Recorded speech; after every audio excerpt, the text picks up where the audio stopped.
Hi, my name is Lisa Shiro. I'm a mental health expert as well as a breakthrough coach. We're going to talk about logic versus emotion. Who do you think is going to win? I get to help people who feel stuck say no to that inner critic and yes to their inner rock star. Logic versus emotion battle.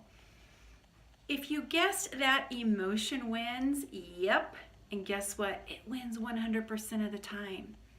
So what can we do to help ourselves when we are feeling like our emotional brain's hijacking our logical brain and it just doesn't want us to go through with, say, for example, a public speech?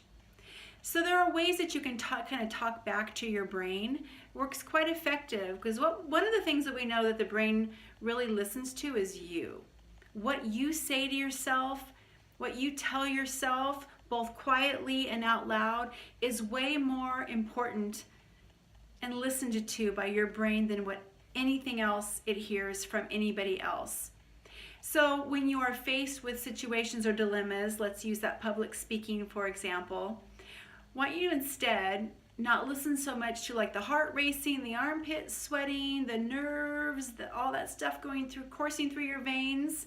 Most of us have been there. Instead, I want you to talk back to it. What have I got to lose? I make connections all the time with people. I've been talking since I was 2 or 3. I can talk. I can make connections. I can look into people's eyes and make connections with them. And at the end, think of all that I'm going to gain. And by the way, I have some important information to give to people. I have a message to impart to them.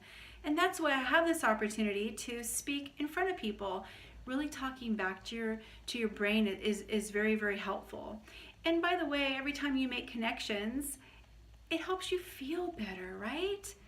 We like to make connections. So next time you are feeling like, man, my emotions are going to win this battle, because we make decisions based on what?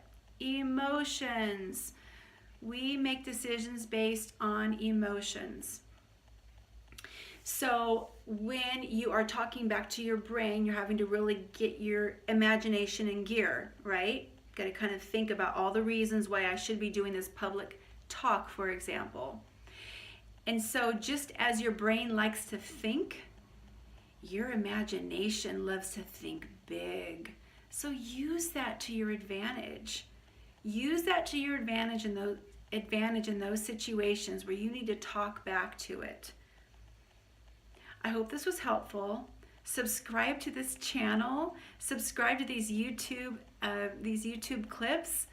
I'm dropping down some golden nuggets of wisdom of how to reprogram your subconscious mind in very simple techniques, and this is just one of them today. I hope you loved this video. If you did, please share it with people you know, love, and trust.